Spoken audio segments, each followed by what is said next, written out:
You are watching a Fact TV presentation of the town of Swanzey. Planning board here with them all, and I will begin with the roll call. Hopefully I won't leave anybody out this time, like I did. I left Mark out the last time. Why was it? You weren't here, but I know. That's why. Scott Self, I'm here. Michael York. Richard Lane. Here. Brandon Self. Here. Victoria Ames. Here. Mark Scalera. Here. James Johnson, alternate. Not here. Kristen Reynolds, alternate. Here. Here. Stacy Goodell, alternate. Here. And Selectman's rep. Mark. Mark Lavelle is here. Okay, what's you down? You're just filling in, or are you filling one? Okay. And we have a full quorum, so full board, so I'm not going to see anyone for anybody. And the agenda for tonight are, let's see, public hearings, none, and discussions and other business. We have John Lesser site plan modification, and item B, new tenant application, the Brothers Contracting, 93 Monadnock Highway, and discussion with EDAC. And under other business, we have revision. They have submitted something here. We have in the packet here for revision about a solar area at the airport. So back up to the top, the approval of the minutes for May 8th, 2025. Do we have a motion to approve those minutes? So moved. Motion by Richards, seconded by Brandon. Is there any further discussion on changes or anything like that in minutes? Then all those in favor indicate by saying aye. Aye. All those opposed? And those are passed.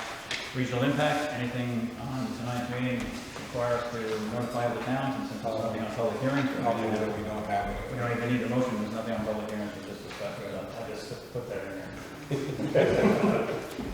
Okay, so other business. We're under John Lesser site plan modification. So what is that all about? Good evening, John Noonan with Fieldstone Land Consultants. So John Lesser is also here with me tonight, the applicant and owner of the property. So with the modified site plan, we're looking at, originally approved was to have apartment building along this end of the building with the landscape business, which had sales in the front and shop in the rear. So they are not going to pursue doing the apartments. It's just going to be for a smaller 30 by 40 for the sales, and then the shop is the same behind it. So it ends up being about 1,200 square feet for the landscaping business building, less than what was approved, and then the apartments are removed. So limit of pavement is the same as what we had before, with the bins on the side for mulch, gravels, sales for the landscaping. And that's been open for about a year, selling those items they're looking at. So they have the building on purchase, or the building is looking at coming in and being installed in August. So looking to have the site plan modified and remove the apartment building and slightly smaller footprint of the landscaping business. So, okay. And then there was parking along here prior, so that's been removed as well. And this would just be a hard packed driveway. And then the proposed asphalt over here, I believe most of that is already paved for the existing building or business.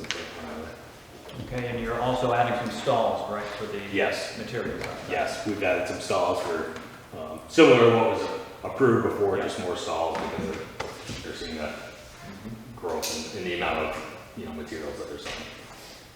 Okay, so that's what they're doing. Let's get a consensus with the board whether this is a site plan modification or something more than site plan modification. To me, it looks like a site plan modification. It's the same pretty much site plan except it's minus a few things. I'll make that motion. You make motion that this is a site plan modification. Okay. Motion by Michael York, site plan modification, seconded by Brandon. Is there any further discussion? Just wondering where the new bins are. Is there additional paving? So this portion back here would still remain gravel, like what was approved, with the front portion being paved. That was the same as what was approved. So we're not extending the paving. Based on the conditional back to the motion. What was your question for that? Was more paving, and if there was more paving, you were going to think it was not a site plan modification? Yeah, okay. That's why I asked that question. All right. And answered for you? Did he answer for you? He did answer that. Okay. So I have some other questions. Is that going to be allowed after the approval of the modification? So We're just deciding on whether the board agrees or not that it's a site plan modification, and that's what your question would pertain to, because after that, then we ask questions about the site plan. Okay. So if it's not a site plan modification, then we would ask for a whole new site plan? Yeah, Just it's to be one or the clear other. for everyone. It's one or the other. Yeah. Okay, so in a whole new site plan, that would be us saying that the changes are so extensive that we really need to think about how the It entire would, thing yeah, goes. be like more traffic in there or something large that they change. Okay, the septic, et cetera, that was set up initially for the apartments, what's going to happen with that, or does that come? We'll find out. We'll find out. There was never a septic set up. That's municipal Yeah, sewer water. we'll discuss that when we get there with that motion. So, motion on the floor that this is a site plan modification, and it was by Michael York, seconded by Brandon Self. Is there any further discussion on that? All those in favor indicate by saying aye.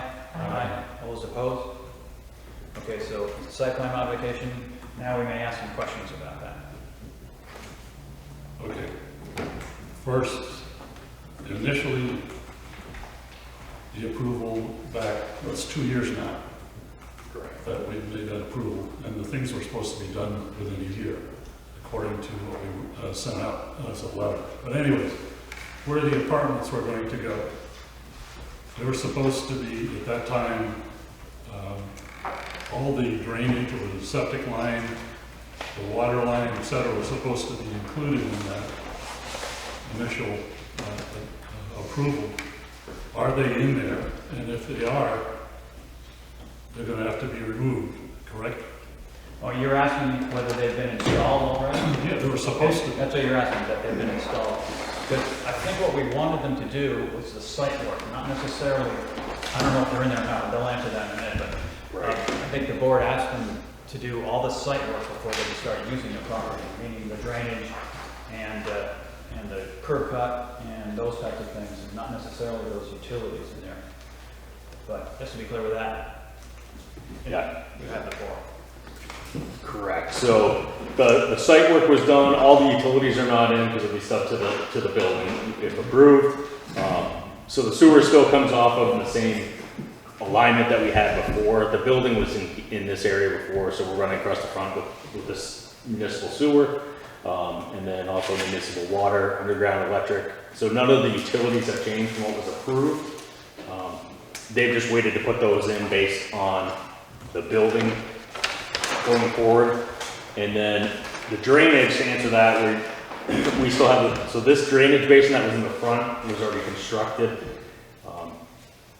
So that's been functioning for over a year without issue. And actually we just were contacted, or that client was contacted by Joe DeRusso, in that the town is looking now to take, in widening West Street, is to utilize part of the basin because it's working. They're hoping that they can have an easement. Oh, to put their drainage into that? Yeah, into a portion of it, so that might end up outletting next to the driveway, and we expand this way a little bit for the town drainage. And ultimately, he just wanted to verify that, everything's functioning, there's no water in this basin, it works great as an infiltration basin. But that was built over a year ago when they did the site work here, so ultimately, the remaining piece is to construct the smaller building as proposed, and he's already ordered the metal panel building. Richard, did that answer your question about the sewer and all that business? It hasn't been installed yet. Okay, so that's going to be, It'll be installed, but a straight line up to that little outcropping in the building, instead of one up with the several takeoffs for the apartments. It shows in the, you guys have a plan there, go to the utility, or it shows in there.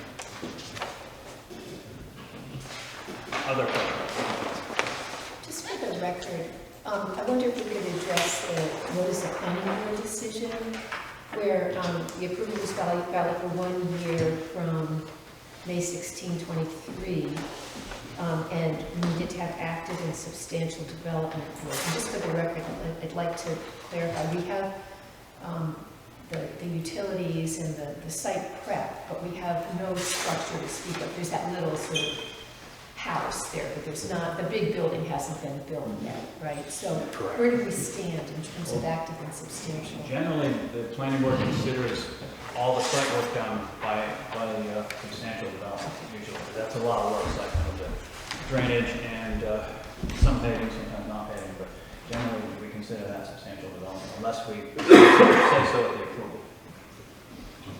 You kind of did. What's that? When you say substantial development, active and substantial development. It's been 2 years, and the only thing that I've seen out there are some cinder block bays and a shed.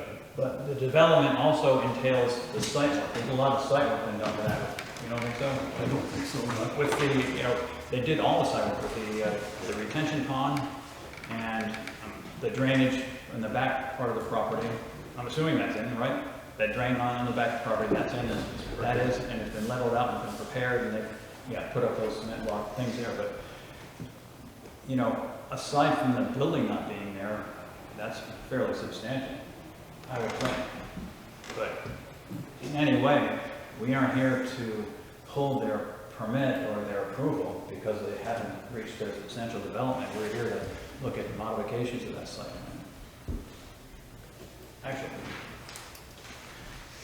I just think that it's good for us to have something in the record that Yeah. reflects that we considered this question, It because is. it's something that comes back, not on this application necessarily, but On we need Facebook. we need a track record. Yeah. so are you still planning to put in the 1.5-inch water line through there? And if so, is the water company, they on board with that? Last I spoke to Mark, yes. You did, yeah. So that's going in. Everything is all smooth sailing with Mark, yes. So you don't have to put a well in? Nope. Okay, good. And another question is, the driveway that comes into the building there, what's that going to be used for? Because before, it was primarily used for the residential uses there, and it dumps right out onto West Street here. So, It's not gonna be used unless we need to drive through the building. It's gonna be hard packed, which is why we didn't go with pavement. okay, it's not paved, Right. hard packed. And I see you have an overhead door on the other side of the building, you must have one on that side then. Yeah, we have one on that side and two Yeah. on the other side, That's just for a drive-through. just to have. Right, and that's similar to what was on the approved plan, was we had that drive-through and we had our parking spaces here. So as was approved on the final plan, was the board requested that a sign be placed there for watch oncoming traffic for if Yeah. anyone did a drive-through there. So that's still exactly the same as what was on the approved plan. Okay, so your primary use will be right onto Route 10 with your own curb cut, correct? Yeah, for anybody getting mulch or anything coming out of there, aren't going to be driving by. Correct. Through there, I have right? people drive through there today and it drives me Okay, crazy. the only way to get to that by the looks of it, and I'm thinking that's correct, is through the building. Correct. Correct. And it looks like nothing else, like the landscaping has not changed. That fence is still going to be in there. Is that berm in there or going to be in there? Still there, yes. It's there, and the tree's going to be planted on top of that, as it shows. So none of that changed. Fencing. And the fencing, that's going to be there. It's shown in the drawing still, so it's still going to be there. It's still good fence. And when will those things be installed, the landscaping and the fencing and whatnot? Once No. the building's done. Yeah. Once the building's installed, After the building? but usually landscaping is the last part of the building. And Any when other is that questions? planned Go ahead. to start? When is the building planned to start? Should come in August. They're on track to install it in August, which should be about a month. So end of September, we should have a building fully built, and then paving and landscaping in the fall, assuming everything's on track. So, trust me, it's been a long process, and I'm tired of it. So I feel you. Anybody else? Questions? Anybody from the public here for this? I guess just, once again, because you said paving, there's gonna be more paving, is there adequate drainage, for that paving? For the drainage, I mean, the way that site is set up is all the water is actually going to the back, or it goes to the back of the site and then through the culvert to the retention pond in front. So yes, all of it is graded properly. You're saying that drainage is gonna be the same regardless of whether it's paved or not, I think is what you're telling Yes, us, and which is true. The only difference is the hard pack drive to West Street, that's gonna be hard pack, so whatever would have shut off that asphalt to go down, it's just gonna go down instead. We haven't changed the drainage design, that stayed the same, so there's actually less impervious area going to the drainage that was originally designed for the apartments and this being paved, so a little bit less water going to that drainage. Anybody else have any Is questions? there any sort of drainage improvement back on those bays that are existing there now? Those are sitting on gravel, packed gravel, the mulch and stuff, or is that on concrete slab? The existing bays. The ones that that have The ones that are out there right now, they're sitting, Sorry? the ones that are there existing are sitting on asphalt. Everything there is sitting on asphalt right now. Okay, so the additional ones that you're putting in are, and I'm sorry if I missed it, you're gonna have asphalt on those too? As of right now, we're just gonna do a hard pack Underneath? Whatever you're underneath putting in underneath there? the other bins. The other bins are just gonna be a compost bin and a brush bin and then a stone bin for lessers. I don't know if they labeled them on that, but there's two specifically for brush and two specifically, one for brush and one for compost.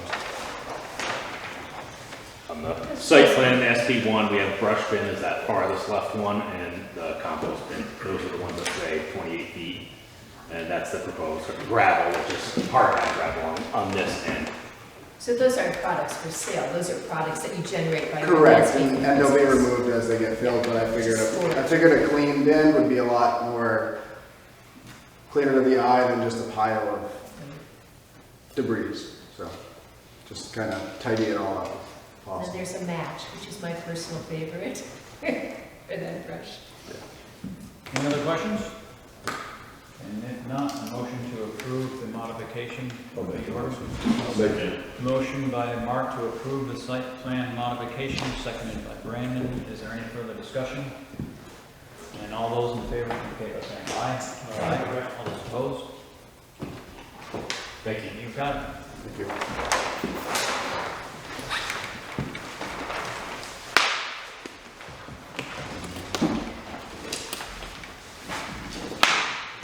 There's one point on the For email for me.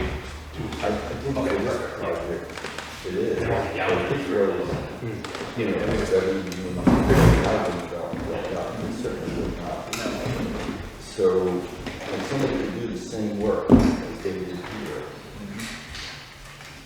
and argue that point. Yeah, they So I want to could. make sure we're not setting a precedent here. Well, I think we need to make it clear when we do approval, what is considered substantial. that's when we do it, yeah, when we do approve. If there's gonna be, if the board is gonna set a limit on what is substantial development and improvement of the property, then they do it upon approval. I Otherwise, think that's important, I think that's the point where we did, yeah. Don't define it. No, we don't, and we generally give the developer some leeway there because it's expensive to develop some of these places there. And they're not gonna put all that money into it, leave it there for nothing, we usually don't develop. That's the cost. When you're doing a project, you figure in your cost, you know, what you have to do to prep the land, so. We do, but In the past, we've not considered that as part of site. Well, sidewalk? Yeah, we have. Sidewalk is a big part of the project, the sidewalk is a big part of it. Generally. we have in the past, and I can't remember exactly when, you mentioned that we discounted that. I've heard that. Yeah, we're inconsistent, Yeah. is the point, so we'll just be on your case. Yeah, on our case for sure, because, yeah, all of these aren't the same anyways, is what Mark just brought up, you know, but we can't be consistent when they're all on the same anyways. By the time we do the approval, if we think we need to designate what is substantial improvement, then we should do it right then and there. Whether it's site work on first floor, second floor, whatever we do, and we have plenty of people to do that. That in this particular, in the instance of the landscaping company, you know, it's just like a field of muddy gravel right now. It has been for a couple of years, and, you know, it would be nice to have had the thing completed in a more timely way, to my way of thinking. Again, developers, That's why we give them a year. you yeah, know. we give them a year for that. If they haven't done anything at all in a year, yeah, then they have to come back. But if they've done, and it says substantial, and, you know, if they're making a go at doing it, then we shouldn't be really standing in their way.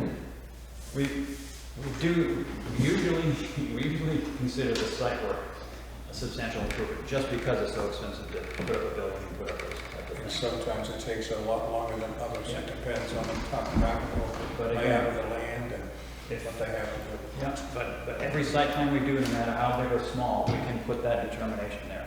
Just, if somebody makes a motion, puts that determination, what it should be, the planning board agrees on it, it goes down in the approval. I think that would be a good practice, 'cause even if it seems insignificant, because we get in the habit of doing it. Yeah, then we can do that, there's no big deal about it. So let's move on to the new tenant application, the Brothers Contracting at 93 Monadnock Highway. So let's find that first. So it should be on page 41, the very last page. Let me know what you think about the number, if you guys like it or not. The numbering, what do you mean? There's these very small numbers on the top right of the pages. I'm gonna start numbering the packets. 'cause Oh, yeah, I got it. It's easier Yep. to look through it. Then you're gonna have to have an index. So we've got a new tenant application here, and that is, let's see, Allen Properties LLC, P.O. Box, New Hampshire, and that's tax map 103, lot 61, 93 Monadnock Highway. And the type of business is construction office that used to be at 223 Monadnock Highway, Swanzey, and a kitchen display. And we want to sell cabinetry for kitchen, baths, and closets. Pretty much remains the same. It's the old constant transportation. The employees work off site. They normally have 5 employees on site by the looks. Proposed hours are Monday through Friday, 7 to 4. Full-time employees, 16 full-time, 2 part-times. Estimated customers per day, 3. Kind of low if you're going to be selling these stuff there, but you can sell 3 per day. Parking spaces planned 20. And deliveries and pickups, we have UPS delivery, 3 a week maybe, large trucks, 1 per week, but they're around number 12 there. Outside lighting, the current location, location is parking lot lights, plan to use all of them. And no special licenses. The sign, they will do something on the sign, that's with the zoning department. So this is all, of course, where the rental, Thomas Transportation rental place on Route 12 was. What we're talking about. Building there, okay, so, and these guys want to move in there and do us what they said, a construction office and possibly, display selling, cabinetry and kitchen baths. Adam, did you have something to I did. add into this? So this brings up a question. We have holidays since I've been here, and I've been here since last April. So this brings up a question. Should we be discontinuing new tenant applications as we discontinued multi-tenant applications? Myself and Cordell think yes. Let me get into the memo that I printed out for you guys, and we'll go from there. I'm just going to read from the memo, just because it's very similar to the memo I wrote last year when we got rid of multi-tenant, at least the public hearing portion of that. So as we discussed in the previous meeting, that was August last year, the town of Swanzey received legal counsel on May 24th, 2023 regarding our site plan review regulations. Based on that guidance, that was from Cordell again, the planning board implemented revisions on how multi-tenant applications are processed. Essentially, we now process those administratively. If it's a change of use, we bring it before the planning board, and you guys will determine whether or not it needs to be site plan. Haven't had one come in yet, so we'll let you know how that goes when we do. New tenant applications are comparable in that they involve a new occupant moving into a building that has already received site plan approval. Prior to reviewing a new tenant application for the Brothers Contracting, I wanted you to look at that scope of review section from our site plan review regulations, and I have that printed out on your memo. So, after looking at that scope of review, And after looking at the Brothers Contracting's application, planning feels that there are no proposed changes to the structure or lot configuration. The proposed use, which is office space and sale of kitchen, bath, and closet products, represents a similar level or less intensity compared to the previous occupancy.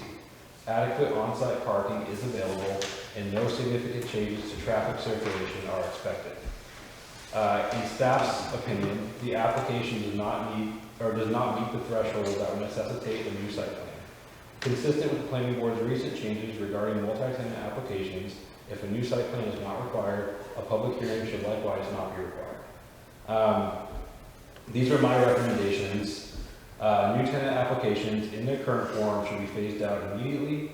Any new tenant moving into a space that has previously had site plan approval will be reviewed administratively through the planning department and placed on the agenda of the next regularly scheduled planning board meeting. If no site plan review is required, the applicant will be informed that no planning board approval is required. Staff will develop a streamlined application process that consolidates new tenant and multi-tenant applications into a single, simplified form to improve efficiency and ease of submission for business owners. This memo, I just got feedback from Cordell today, and he agrees with the memo. We have received a blessing from a legal standpoint. Now I bring it for the board to get your opinions and see what you guys think. So, first of all, seeing as how we have a new tenant application before us, I think we should button that up first and then discuss what Adam just told us about and present it to us. Sound about right? So, again, The thing that bothers me about this is they've been working in that building for a number of months. And I brought this up in one of our meetings, that something was going on and it was kind of poo-pooed away. And if they were going in and making a new business or submitting plans or doing something to create a business in there, that should have been brought up to us quite a while ago. So, yeah, okay. So that's an enforcement issue, which would be handled by our building inspector. I don't think the planning board has the I'm not ability sure. or authority to punish somebody for doing that. You know, building inspector, perhaps. Planning board, no, I don't see that's reason to deny something. I'm not saying that, I'm just making a point. Okay. They do have building permits in place. Yeah, no, I meant, Richard's point is that, yeah, if they are reporting or trying to run the business or working in there without coming through the planning board first, then that's a no-no. It is a no-no. Yeah. But, Yeah, and as I had told Adam, I knew nothing about it because when we started the process, there was no building inspector in Swanzey. So I was working with Eric Matson from the fire department. I got a building permit, which we do with every business. And then as I was trying to sell my other business, I found a new tenant application that we had in our paperwork. And I was like, then I sent it over to Adam. I'm like, do we need this? So that's why we started the process. okay. So it was an oversight on my part, but there was nobody really to lead the way on what we needed to do Well, you're here now. to get into the building. So, But you could have inquired. I had no idea I needed to Again, get a building permit. That's an enforcement issue, and that's for the land use. And the new building inspector did stop by, and I've talked to him. He stopped by 3 or 4 times now, so Yeah, okay. pretty easy. You're on track, yeah. So, So I think this is a question for you, Adam. The location of this property adjacent to a stream and the vicinity to Wilson Pond, does it require anything from shoreline protection? They're not doing any external expansion. Okay. So it doesn't require anything from my standpoint. Okay. Again, the parking is reduced, the impact is reduced, everything's internal unless you're adding on to the building at all. Our plan is, but it's not. But not yet. Not yet, no. And there was plans approved years ago for transportation, and they did all that stuff, but. So currently, I don't see a need for a new site plan. Usually a new site plan, you need some substantial expansion. Right, and something that's making sure you're aware of that, right? Yeah, we're not Actually, your neighbor on the other side of that stream, so. Yeah, absolutely. We have no plans, I mean, we're not doing anything probably this year. And just an FYI, the prior owner, in order to sell the property, did some clear cutting on that stream, right down to the water, so it's a free flow.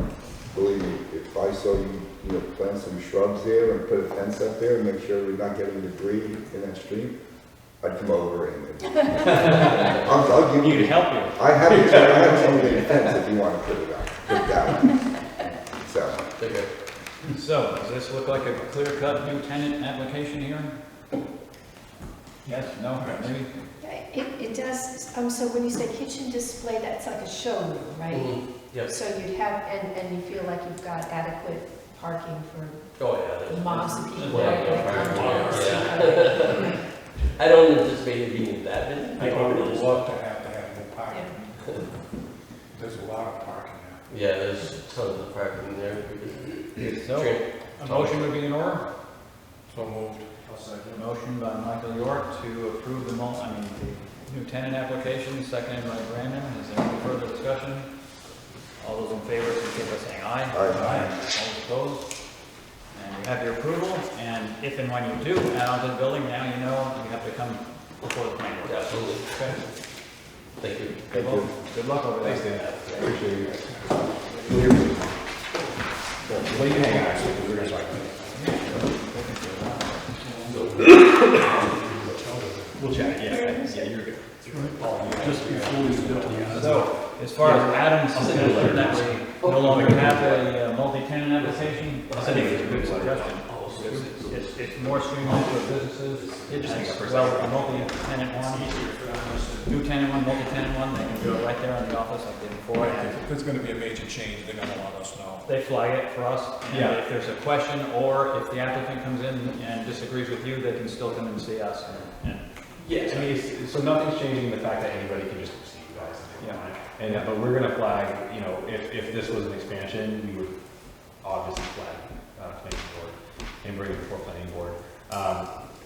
To be truthful, I thought we had covered this when we did multi-tenant, but we just did multi-tenant at our meeting last year. We really should have captured both, because site plan approval, just a new tenant moving into a building. If you guys like this idea, I can put together, again, a streamlined application that has both new and multi-tenant, essentially just a checkbox, when did you get your approval? That, I don't want to bother you that now, but. yeah, but right, if you have a streamlined application, it's gonna be a a new tenant application still. It's gonna say It's still new a new tenant tenant. application, but it's gonna be handled by you guys. Yeah. And so, it'll be out of our site plan review regulations. So if and when you put that together, put it on the agenda as a public hearing for the planning board to discuss removing something from our site plan regs, and we'll do it all at one meeting. Yes. I'm not sure new tenant isn't in our site. It's not mentioned in there? No, it's not mentioned. So nothing is getting removed from our site plan regs. All right, we'll leave that alone.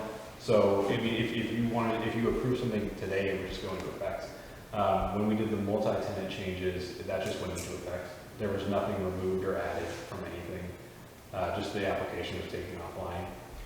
Okay, so do the streamline application, the board will take a look at it, and we'll do both then. Just to remind me, did we decide when we were doing the multi-tenant application that you would inform the board that, that a new person had come in? There's a change of use.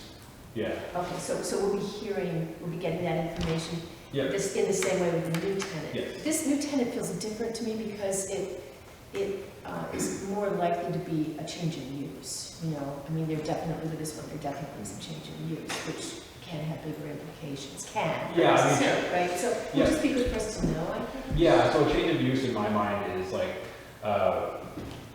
commercial to residential, residential to commercial, so if you're going to commercial, Okay, you don't that's still think a that's- permitted, if it's going from permitted use to permitted use, it's kind of murky because, But if there are things like yeah. more traffic or needing more Exactly. parking or those types of things, Yeah. expansion there, then the planning board have to see it. Absolutely. Yeah. Totally agree. If it's gonna be a more intense use, you I guys. think Victoria's getting at that when you do approve a multi-tenant or a new tenant one, that just a memo to the board is in order.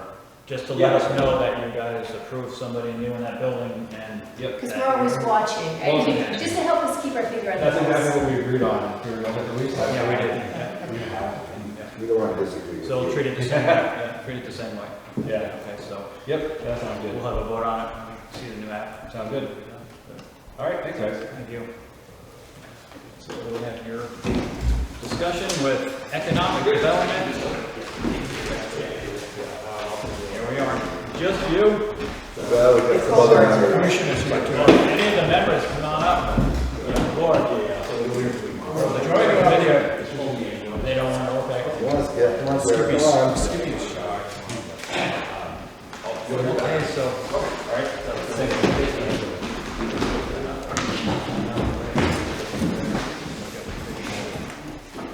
So, we're going to be talking about our site plan regs, or what are we going to talk about? Just give us just a short review of what you do. The planning board, a review of what the planning board does is that we assist the applicants and property owners for developing their property in regards to the zoning ordinance of town and of course with that site plan review regulations. You know, we're not here to stand in their way, but we're here to help them abide by it, by the zoning laws of the town, so to speak. And those zoning laws basically are boiled down to a compromise between property owners, because you know, everyone is equal to, entitled to their enjoyment and development of their own property. But then, of course, one person's enjoyment isn't another person's enjoyment. So then we have compromise, which is what the zoning laws are, and it goes with that. So we just try and guide the applicant through and help them through if there's something that they need to do or something that they should have thought of, something like that. The board does that in there. So basically, in a nutshell, that's what we do. What do you We guys also update our town plan. We do, yeah, we update the Plan. master plan, that type of stuff, but I'm talking in things like, yeah, the master plan is part of our duties. Which is our interpretation of, Well, the master plan is used when the planning board is supposed to, or when the planning board is writing regulations, the master plan is used to write those regulations. We're supposed to go by the master plan when we do regulations in town. Right, we have to have a master plan to write regulations. Yeah. With measuring regulations against that, against the master plan. Yeah, if it has some, not everyone, because everyone doesn't apply to that, but yeah, Right. most of the time we're supposed to consult them, and we're supposed to change the master plan to fit what the town is doing, because sometimes the town isn't doing what the master plan is. Can we use some We other update it. So that's one of the things there, but mainly when you see us here doing the site plans and stuff like that, or the businesses in here, we're just trying to encourage business in town, and we're not trying to chase them away, but we're trying to make sure that they go by what the site plan regs are and what the zoning laws are. Yeah, understood. And for economic development, we are focused on small businesses and balancing the, preserving the resources that the town of Swanzey enjoys with responsible economic development. So, like with regard to the new tenant application that he's talking about, economic development, I think it was a little over a year ago, wrote a letter in support of streamlining the multi-tenant application process, that the town planner could look at an application and say, you know, this doesn't need to go to formal review, would administratively approve it, give the planning board first right of refusal. You could look at it and say, no, we do need to see it, so there is oversight. But we thought streamlining it would be great, very business friendly. So what he's proposing tonight, I think, makes perfect sense and aligns with that same objective. So why I'm here specifically is a few months ago, like every month or so, I read through the minutes online, Conservation Commission, Planning Board, Zoning Board of Appeals, or Zoning Board of Justice, just to say, like, what are people looking at? What are they asking for? And one particular application seemed very burdensome as I was reading through the minutes. Could you speak up a little bit? One of the application processes, reading through the minutes, seemed kind of burdensome to me. In like what way? I mean, the planning board was giving them a hard time, or what?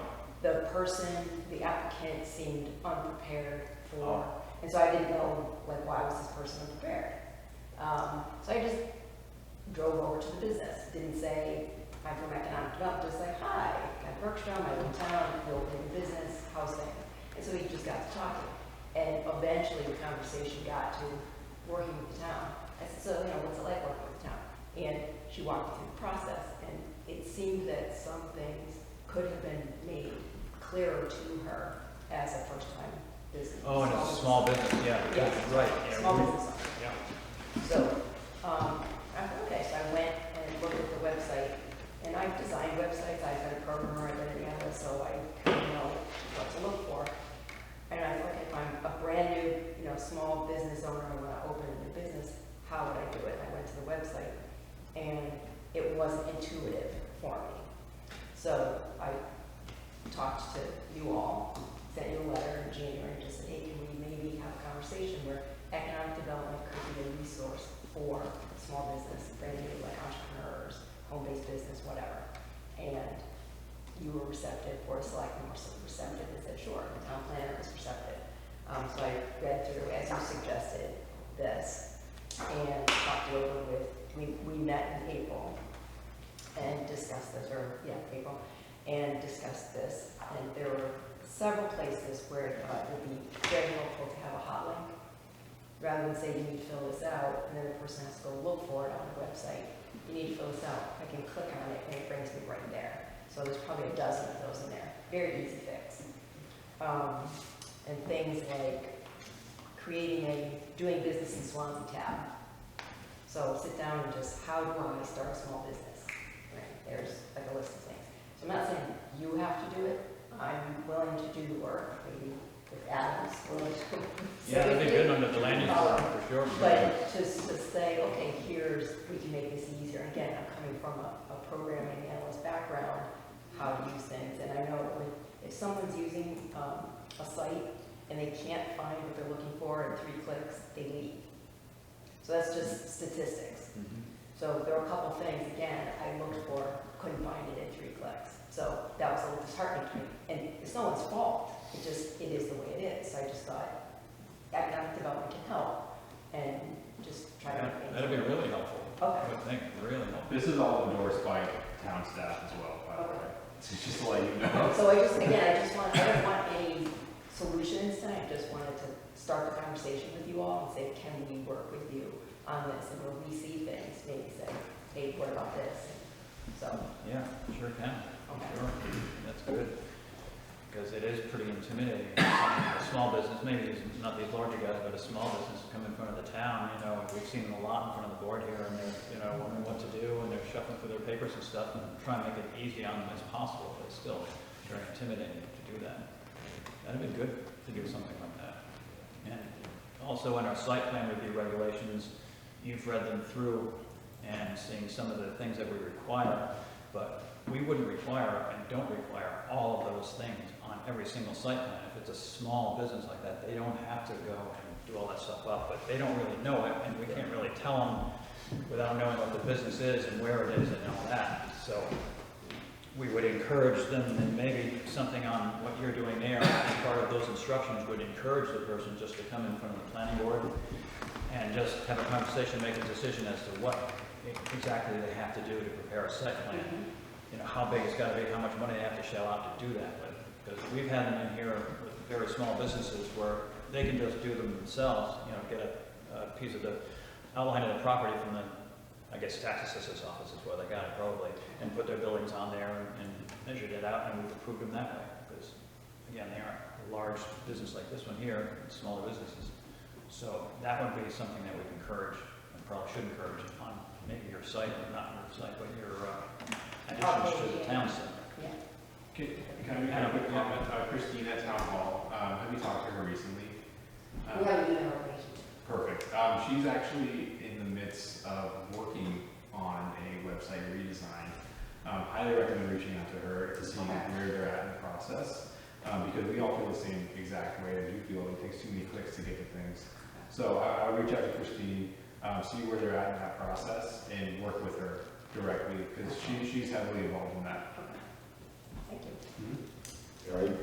I agree, Cathy, the website itself, just in general, needs some updating. It probably did 20 years ago. It's even people who use it often find themselves searching for stuff. It's not intuitive. Question for Adam. If we insert hot links in the zoning ordinance, does that require an amendment? Probably, Okay. that's a good question, though, I can talk to Cordell and see, I would imagine yes.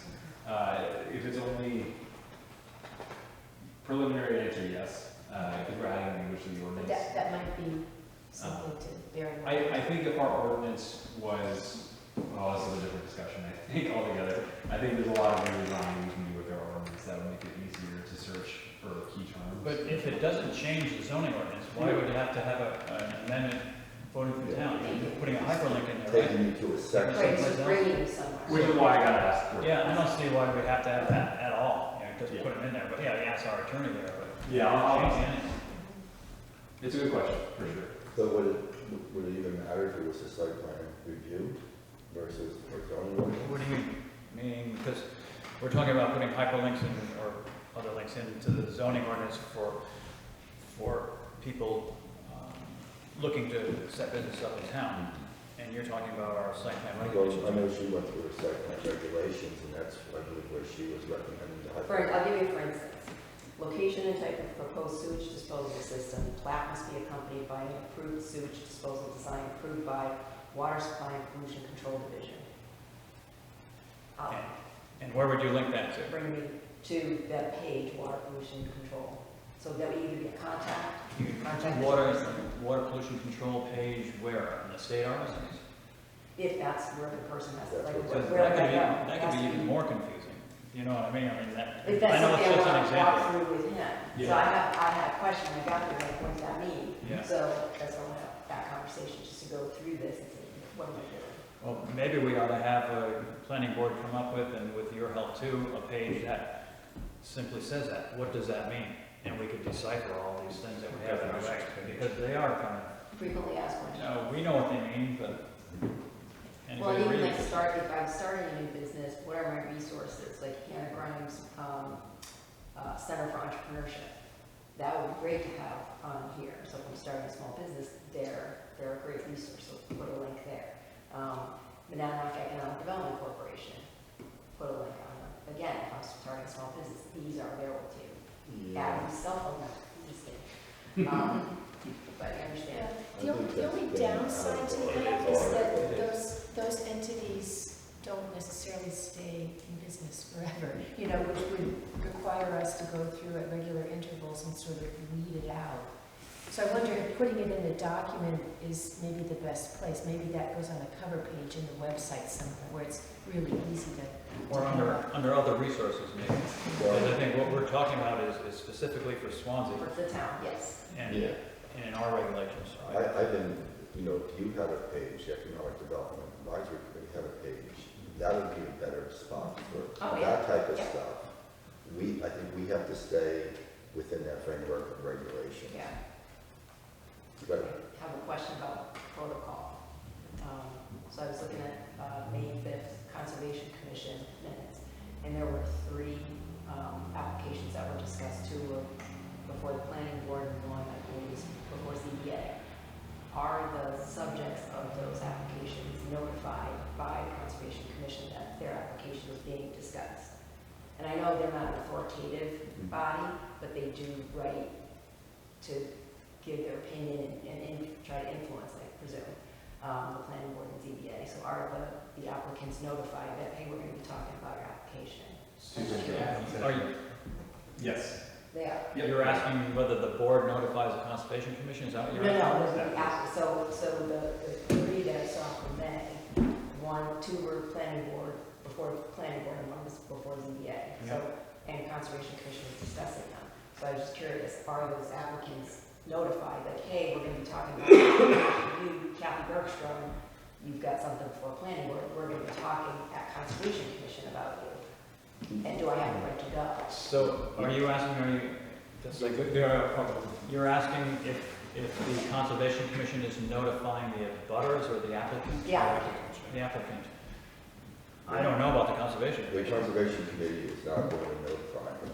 It's happening over there, or at the So you notify the I applicant? do, yeah, so I send department head review forms out when we get applications, and then at the same time, I email the applicant saying, I have an order of operations, I say this date we're sending out butters notices, this date the Conservation Commission is meeting on your item, you can go if you want. Sometimes they show up to your meeting, sometimes they don't. Most times they don't. Most times they don't, but Yeah. I'd say maybe 25% of the time they show up. Yeah, it's just, so we give them all the information to succeed, Right. hopefully, and they go for it. Okay. Yeah, I think they're aware that we're on an advisory committee. Yeah, oh, I understand. I just saw several, and I didn't Yeah. see in the minutes that, you know, I missed that meeting. Joe Smith was there, and he answered, you know, our concerns, that's all. So I just thought it'd be a more fruitful conversation with the applicant was there. But, okay. So you know Anything- I'm not gonna be calling you and saying something. That's great. I'm happy about it, honestly, because this website, I think it needs some work. And we definitely agree with you, so. Great. So anything in our regulations, site plan review regulations, or zoning for that matter, you see overly restricted for small business? I mean, anything that jumped out at you when you read over? No. Okay. I know I attended, I think it was the April meeting, and, I guess the general consensus was it was just cumbersome. And I guess it was cumbersome because people don't know how much of that applies to what they're doing. So as Scott says, preliminary meeting, and discussion with the town planner, assistant town planner, all that plays into that to try to make that as easy as possible.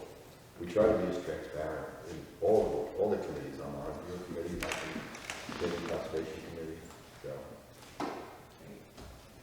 Thank you. Thank you. Thank you for doing that work. It's very much appreciated. Thank you. Right, so yeah, about that, with, when you get those small businesses coming in to see you guys, I think if you strongly encourage them just to attend our regular meeting, it's non-binding for any of us, just to come in to see what they have to have in their site plan. The larger ones we know about, but the smaller ones, they may get discouraged and not even say, this isn't worth it, back with it. Oh yeah, that's what we're doing right now, actually. We are? Well, with the revision. Right there. I don't know about that being a small business. I'll make a motion to adjourn.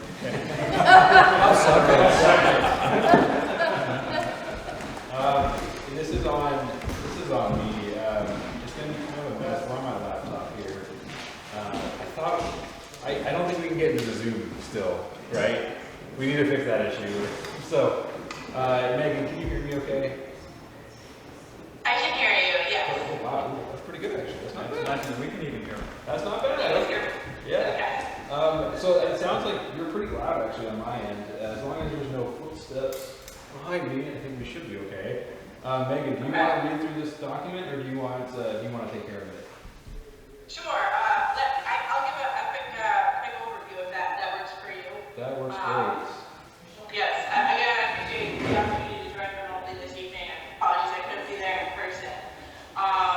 But my name is Megan Newland. I'm a project developer with Revision Energy, William Solar Company, Benefit Corporation. I think my colleague was there just a couple months ago for the town's own wastewater treatment plant project, so I won't give too much introduction of Revision.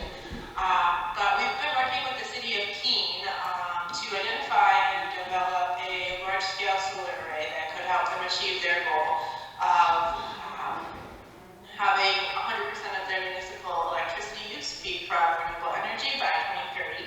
And they're particularly excited about this project we've been working on at the Keene Dillon Hopkins Airport because it does have the space to support a project of that scale, and it has the proximity to three-phase power, which is key. The project itself is a 5.49 megawatt solar array. It's composed of 2 sub-arrays. The overall zoning on the airport is split between 3 zoning districts: the business zoning district, a portion in the residence zoning district, and a portion in the rural agricultural. It's mostly a business district, but in the south of the airport, south of the runways, where the project is proposed to be sited, there's a strip of that residence district and rural agricultural district. So those are the 2 zoning districts that we're containing with on the project. And the intent of the project is to provide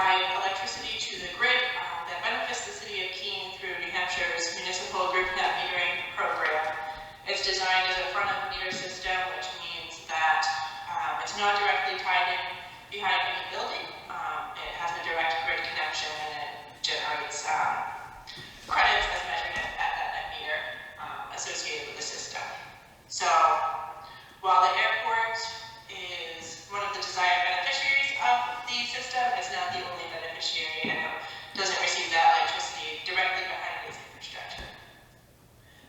The siting of the project was chosen because these are parcels of land that have been identified by the city or portions of the larger airport parcel that are constrained for other airport uses. They did a land development study a few years ago that identified different areas of economic opportunity for the airport. These particular sections of the airport, they have certain airspace restrictions, height restrictions, and topography considerations. That means they're not developable for hangar space or other use. But solar, because it is a passive use, it doesn't require a lot of infrastructure. The height doesn't exceed, the height is less than 13 feet on the solar array, so it can fit in these places that other types of development cannot. So they identify these sections as potentially ideal for solar, and it does have the space to support what they're looking to achieve in terms of the generation output. Let's see. The project is very similar to the one that cited the Keene wastewater treatment plant in terms of construction. It's the ground screw foundations that have aluminum racking attached to that, and the panels mounted to the racking. All of the land underneath around the panels is revegetated as grassland, and it won't be impacting any wetlands. We've done wetlands delineation. We're avoiding all wetlands impacts. There will be some new access roads that are introduced. And as far as the placement on the array, on the ground, I guess, in those land areas that are not developable for other places, but also avoiding certain airspace restrictions like the runway protection zone and approach light setbacks. So the array will be designed and permitted to meet all of the FAA requirements and all of the airport zoning overlay requirements. Now, we were talking about this project with Adam recently, and we are just about to start our utility study process for the project. We've been in the queue for over a year now, and that will be kicking off this summer. And so we also want to get going on the zoning applications that we'll need. The site plan review, probably we won't be back to you for 6 months or so, but this gives you a little bit of an idea of what we are working on in the meantime. And Adam also suggested that we come tonight to get some feedback on the zoning relief that's needed and what we have been discussing with him. So of the 2 sub-arrays that we have, and I don't know if the board members have a copy of the submission that I sent to you. Do they have a visual at all? Yes. Yep, we got one. Okay, awesome. So of the 2 sub-arrays that we have, the northern array is in the residence district, and we understand that would need a variance in order to proceed. The southernmost array is fully in the rural agricultural district, and that's the one where we had some questions. The Swanzey zoning ordinance doesn't address solar specifically in any district. It does, of course, allow for accessory uses in all of the districts, so that permits the rooftop systems or really smaller ground-mounted systems that are directly connected to a building infrastructure. But as far as a primary use solar system, which is typically how these larger front-of-the-meter systems are considered, it doesn't have any specific provisions for solar. So as we were looking through the ordinance ourselves, we did note that in the rural agricultural district,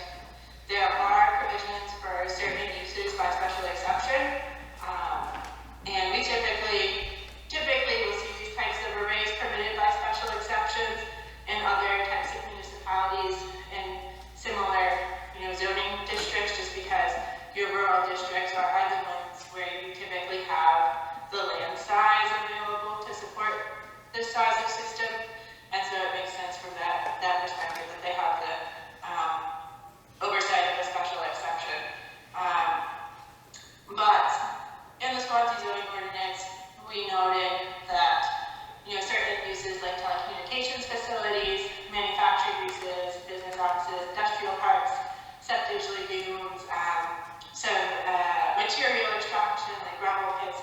These are all uses that are permissible by special exception in this rural district, and we consider these kind of in a similar category to solar in that they're either like a passive infrastructure use, like a telecommunications facility, and or, you know, the impact in terms of like infrastructure use is, you know, arguably a lot greater than a solar facility in terms of the visual impact, the height, traffic, fumes and odors, that sort of thing. The solar array itself is a fixed tilt system. It doesn't have any moving parts. You know, it's passive electricity generator. Excuse me, I apologize, I'm getting over a cold. But it's not going to generate any meaningful increase in traffic. You know, it's very modest number of maintenance visits per year. There's no noise impacts off the property. It's not producing any smoke, fumes, odors, etc. Complies with all of the airport zoning and permitting requirements. So as we're reading through this, you know, based on the uses that are permitted by special exception in the rural agricultural district, we feel that the solar array kind of fits in to those same categories of uses that are contemplated specifically by the ordinance.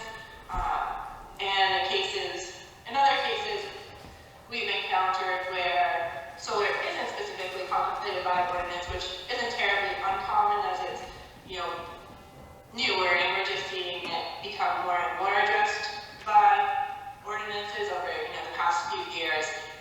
Typically, you know, we'll look and understand what use is most similar and what category does it belong in based off of that. And so, speaking with Adam, we had talked about those items originally when we had talked about the project a year ago. We had understood that, you know, special exception would be applied, and it seemed like potentially with some more details that we have provided about the project that wasn't necessarily as clear, and he suggested that we have some feedback this evening on that approach. And any other feedback that you may have for us on the project, or questions, happy to answer questions as well. Adam, is there anything that I should add to that, or that you would like to add? I think so. I think some important information from the board. I think one of the main things, and the reason why I was really receptive to this idea of coming before you guys to ask your opinion on all of this, is because you guys have more historical knowledge of solar arrays in Swanzey than me or Megan. Frankly, I could have scoured tax mapping lots for past approvals and seen what was done on those lots, but there's just a lot of parcels in Swanzey, and I didn't necessarily think I had the time to do that. So with that institutional knowledge of being in Swanzey for a while, I think it's important to ask how these have been handled in the past, because I don't think this is the first array in rural ag that's been proposed. And if it isn't, I guess we should probably find out what has been approved in rural ag before, and what zoning relief has been requested for those arrays.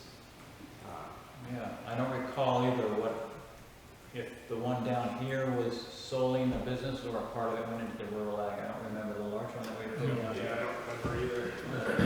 But I think there were parts of it that did overlap into residential because it was up close to the apartment complex, but the rest of it, I believe, was on the back side of the strip mall. yeah, it was behind there. Yeah.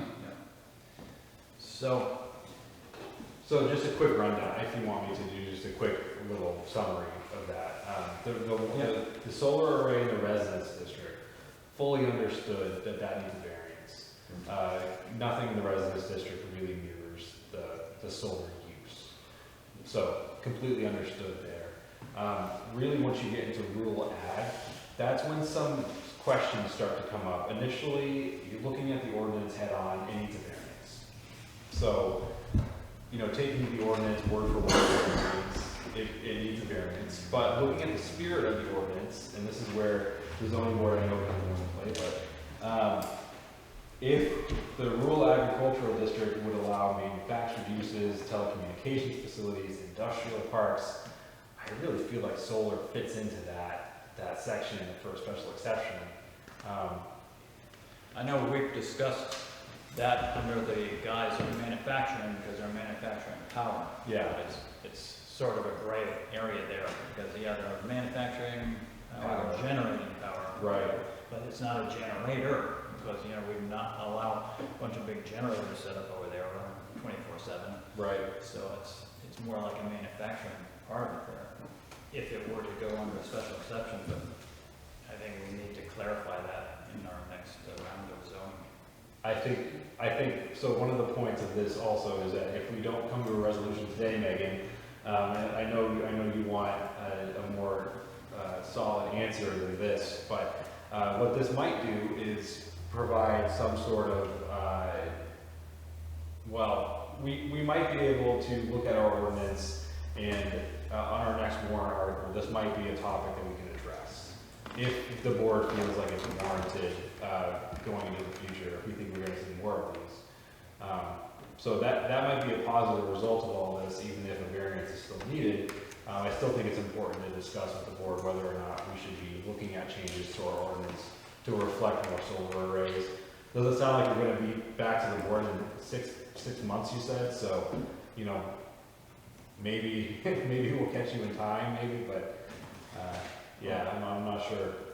Yeah, we probably should look into it definitely for the zoning, especially in rural ag, because there's a bunch of land that's probably going to be used for that at some point.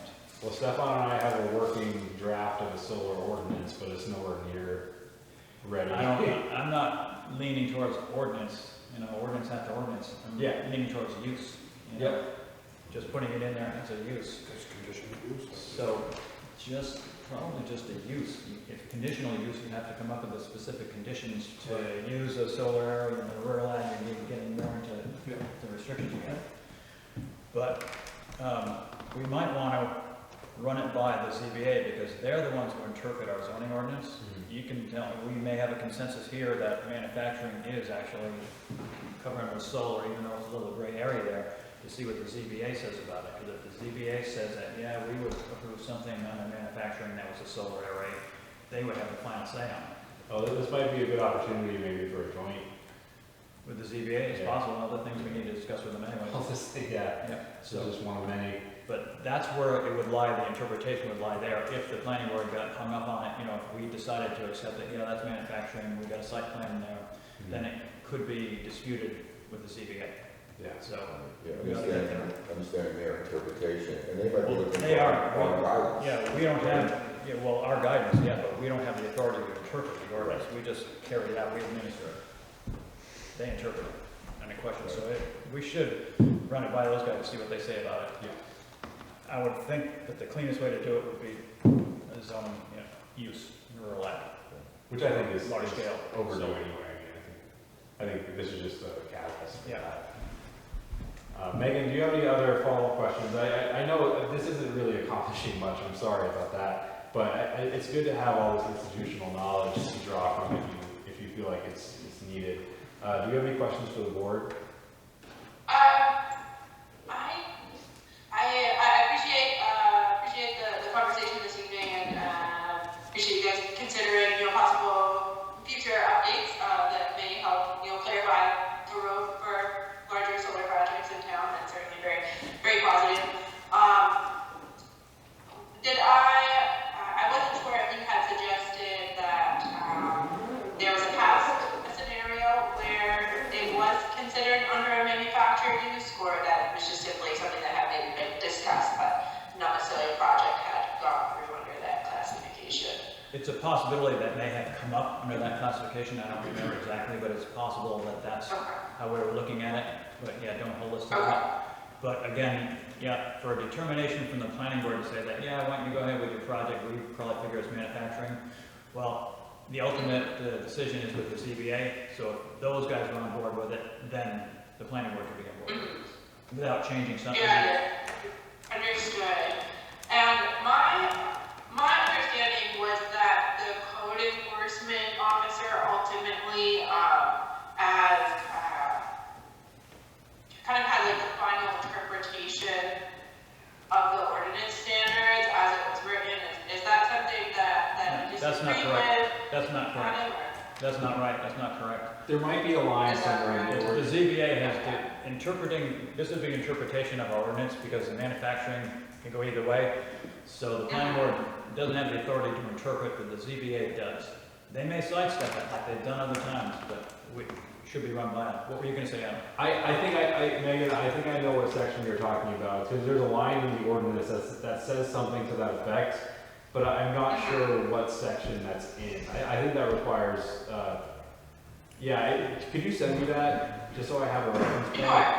Even if Sure, it's yeah, we can that's a follow-up after this. Yeah. I don't think I have additional questions, but I definitely do appreciate the feedback this evening. And, I probably won't be back to the planning board in the near term, but we are definitely looking to go before the zoning board in the next couple of months. So, this is helpful, and I'll work with you, Adam, to determine our next steps, I think. Yes, yeah. Okay, good, thank you. Any questions? Just one general question. So this is all being proposed on the airport property within the fenced-in area? That's correct. Okay. Yes. Yes, that's the area. Thank you. How many acres are we talking about here? It's about 23 acres is shown for both areas. Okay, anybody else? Not at this time. Okay, well, thank you. We look forward to seeing your site plan. Megan, thank you so much. Do you have time tomorrow to chat? Could you send me your availability? We can chat tomorrow. Sure, sure. Even so, even if in our zoning ordinance, it says somewhere in there that the building inspector has a final say on whatever she's talking about or whatever we're talking about there, it's clearly stated in the RSA that the ZBA interprets the zoning. Right. And that's it. So. I know the line she's talking about. Yeah. She had it a little mixed up with something else. So, Yeah, that's to be expected. Yeah. There's tons of stuff that we have there. I saw a picture out of Europe, I don't remember where in Europe, but they were taking the solar arrays and they were putting them on parking lots. And it was ideal. It was ideal. Oh, those are great. You could park underneath and have shade, UMass. and you're also making electricity. I think downtown UMass, Queens is going to have a few what of did those you too. say? UMass, I think I heard that does that. Oh, great. Yeah, I thought that was brilliant. They're everywhere. I haven't seen, you mean the parking lots? I haven't seen them. Sorry. Yours is so far advanced. Oh, I see. Well, I think that brings us. How come he's getting all the benefit out of this if it's on our town property? And they are. It'd be interesting to see how that It's works. just like you put one up to your house.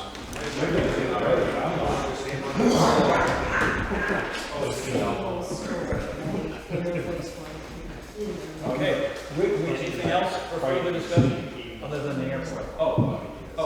I just remembered, I can't forget. Impact fees. Yes. Scott, I want to recap our conversation from 2 weeks ago, probably now, where we talked with Teresa. Do you want to relay that real quick? Yeah, basically, it's nothing different, I guess. I stopped in town hall just to see Teresa Lambert, she's a bookkeeper for the town, about impact fees and what it would take to do it. And pretty much, I think she was leaning to you probably have to hire somebody for one thing to take care of it. She said it's kind of a big pain in the neck to do. But she said she would be glad to come in here and answer all our questions if we wanted to discuss impact fees and have her here from that standpoint and from a bookkeeping standpoint. And what did I miss? I'm sure I missed more. And then something else is that we really should consider upping our permit fees. She did suggest that instead. So as an alternate, we should look into upping our permit fees. I mean, honestly, we should look at upping them regardless of whether we implement impact fees or not, because that would also bring in some additional funds for the town. Because our permit fees are so low right now, which is great. It's great for new development. Don't get me wrong, but they are strikingly low. I really think we could raise them a bit. Have you checked the way Keene does their billing? What they do is they say, this permit's $500, then they say it's 45 cents per square foot. We have Sounds like $20 Instead of per an impact fee, thousand. they do it that way. Yes. We have $25 per 1,000 square feet after the first 5,000, if I remember correctly. So I mean, it's just, we have really low permit fees. And I really think if we bump them up by 100%, you're probably still too low. So that takes someone more financially ready than me to decide. Do they even? But are we breaking the bank with our road fees? I mean, is it causing a problem where we're losing money on that? Is it not covering the cost of initiating those proposals? It probably is. But if we're gonna do one or the other, I think raising permit fees right now makes more sense. It probably does rather than the impact fees, but I'd be in favor of neither of them. I mean, if it's working and it attracts business, then we can leave them alone because, you know, impact fee is, as we've all discussed here many times, impact fees, it's a one-up fee, one time. Yet that property is going to be paying taxes just like the rest of us do that go to those things, the schools and the roads and everything else like that year after year. So what you're doing is you're charging an extra fee above and beyond those taxes they're going to already be paying for all those services. You know, I don't see that you should punish the property owner or the developer for putting something in town that they're going to be paying taxes on anyways.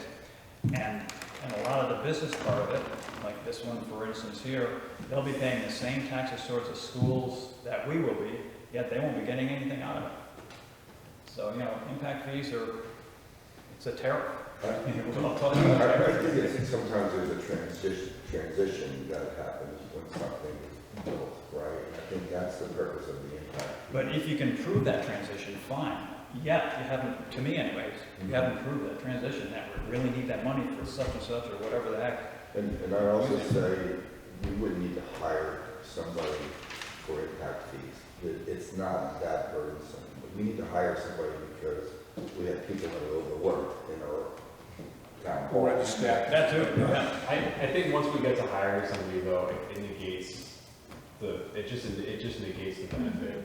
Because then we're bringing on that person with, you know, for however much money, that's getting just eaten up by Salary benefits and all that. We just gotta be careful, is all I'm saying. You know, I'm still gonna have some numbers for you guys. Not next meeting anymore, because now we have 2 site plans for our I'm just trying to make sure that we're not making a decision prior to having all the facts. And you're gonna have to research it at some point. We really need a cost analysis is what we need. Yeah. Is the money we collect going to be beneficial over the cost it's going to cost to do it? Yeah, you guys will have that when we have less than 2 site plans on the agenda. And if Teresa would be willing to come in and discuss it with us, if you could mention it to her, whenever we have an opening, if she. Because there is not enough money that they would want extra. Richard. Well, having our person come in, but perhaps somebody from a town nearby that does have impact fees to sit with that person and discuss it also with us and how they handle it and what kind of a burden it is. But my other thing is, why do you think Flatley was so amenable? Never mind. To do the $30,000? Right, because he didn't have to pay an impact fee where he does over in Manchester and Nashua. He didn't. Like that. We did the impact fees. Yeah, and it was a heck of a lot less. Yeah, I'm sure it was, but again, where has it hurt us that we didn't charge him impact fees? I mean, he's going to be paying taxes, or they're going to be paying taxes on a big piece of property. We don't know that yet, but I think in our discussions, we've talked about the increase in what the fire department may need, the police department may need. Yeah, but you have to prove it, you know, like you just said, you don't know it yet, but if you don't know it yet, how the heck are you going to charge it and justify it if you don't know it? Well, here's it, Lieutenant for water. Yeah. You know that's going to cost us money. If we own the water company, I'd be Right. in agreement with you, but we don't, so we can't charge impact fees or something. You can't yet, no. No, you can't, so I mean, it's a hypothetical, yeah, if we own the water company, maybe. Well, you can as long as, You can't. at this point, you can't, but you can if you have it in front of the people and the people voted, but you haven't actually started on the construction yet. But you got the vote in, you're gonna do the loan, you're gonna do the project. Then you can start doing it if the new business come in. But you can't right now on Route 10 because you can't put a business there really now because you can't get the water for your fire suppressor system. Okay? So you can't put water in sewage there and businesses can't move in yet till you do that. No, they can't, but So again. it's a catch-22 down It there. is, and you gotta own the company before you can charge a fee for it. And well, if we have For a that, view, that's only one instance, the school. So we have our tax increment finance district going over there. The biggest cost that this town has, and everybody has, is the school. Yes, true. When you had impact fees in, you could have used that money towards that school and a portion of it. And I'd like to see just how much it would have reduced people's burden on that school, you know, with these impact fees we're talking about from where We're we're talking talking. a lot of people, it's all of their property tax to be happy. Oh, true, Richard. I was just saying psychologically, it could be a big, Yeah. big factor. It could be. I have a newbie question. What is the difference between an exaction and an impact fee? They're about the same thing, but an impact fee is set up legally with a separate account, and those fees are charged for specific items, and they have to be spent on those specific items, and a report has to be sent for, I mean, at the end of the year made on that account there. The others are what we charge flatly up there for fixing the road. I mean, towards the road, and they don't. And yet, the other difference is too, that when they gave us that money, they gave it to the general fund, and the select can take it and use it any way they feel fit. But, well, the Impact fee, you can't do that. They can. The money is in the account, it has to be spent in that account. But the exactions are made, I mean, are charged by the planning board for something that the planning board can prove that their project is having an impact. Yeah, the selectmen may not buy it or pay for it, but still it has to be talked about and charged for, we'll say, a road, or it's for utilities and infrastructure. Go ahead. So I just want to make a point, because proving something is after the fact, right? The way impact fees are structured, they go into an account and they are used for specific purposes. If that money is not used, that money is returned. So that's structured very clearly, that if it's not proven, they have to use over 5 years. If it's not proven somewhere over that 5 years, the money goes back to them. So you can't say, well, we can't have impact fees because there's no proof. The proof happens. What I'm saying is you can't have it because of no proof. Yeah, I do bring that point up. What I'm saying is, why are you punishing the applicants when you don't have any proof that you really need that? You know, it's a punishment for them, because you can't collect the impact fee until after you get the CO, correct? I think the town always needs something. And after you get the CO is when they start paying taxes anyway. Okay, if you sit on the CFP, you would know how these different departments come up with costs that they really have to pay for. Well, let's see. Okay. That's all I'm asking. Let's Well, see it. I'll make sure I get you a copy of that. Go down there and get the No, CFP. I want you to see your explanation with that spreadsheet as to what we would have charged some of these businesses or are going to charge them for, and how you put that out there for the school. You guys don't do the schools, right? Or you do? We don't do the schools. Yeah, we don't do the That's a different So government. it'd be fire department, police department, the roads, Yep. and All the other departments. those sorts of things. We're talking about real needs, Yeah, so, keeping those cruisers, getting, that extra $5 every week. Right, we're actually, we haven't gone through it yet, but right now, scheduled for this coming year is a fire truck. You put that out for year because of the fire station. A fire truck now is going to be from $700,000 to $900,000. yep. Okay, police cars, we get one every year, $70,000. Please.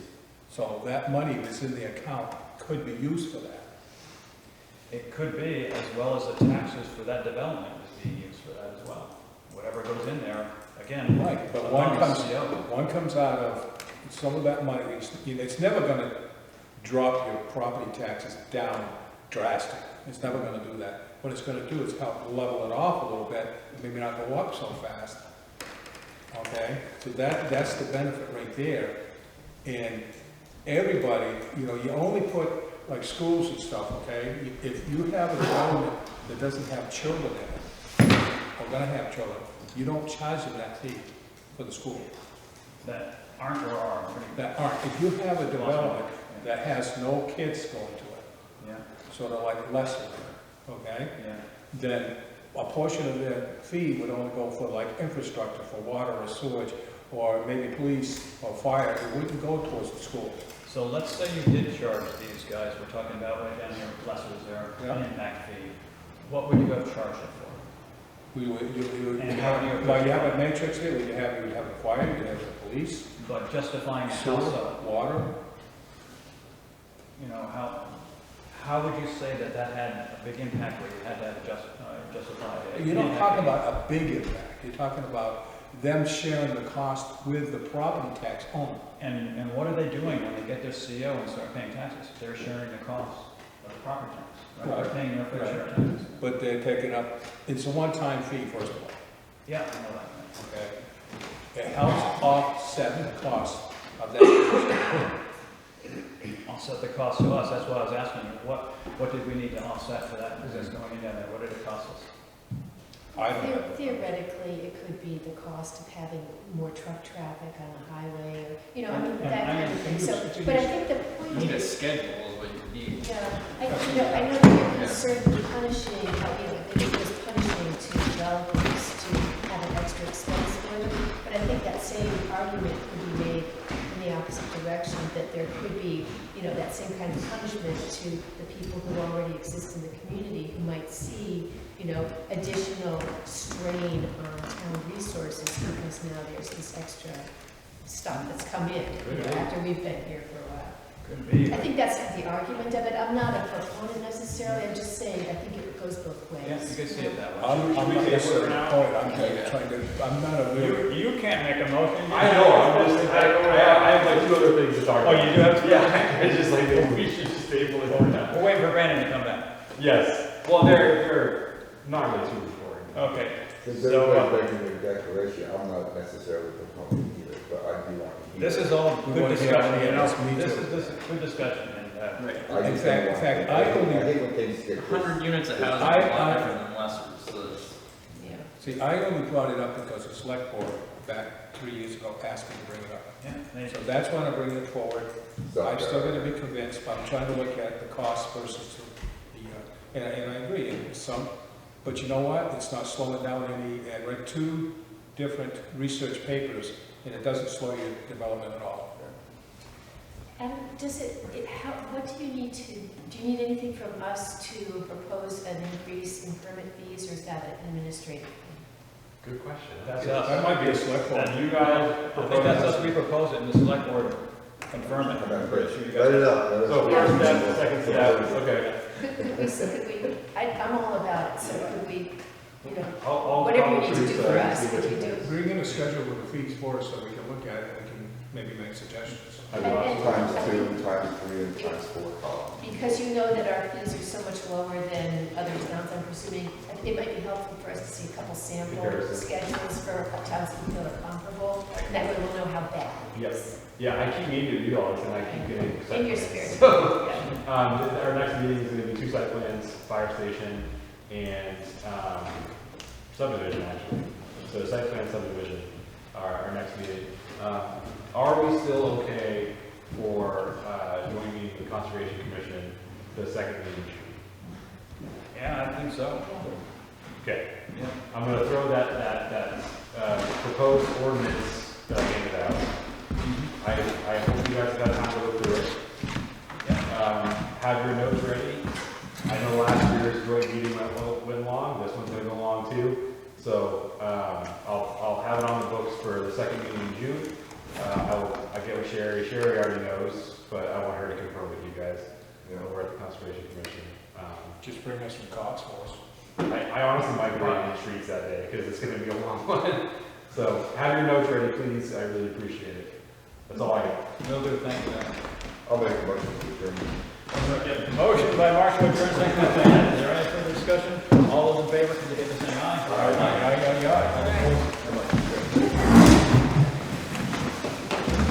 So, get some sleep.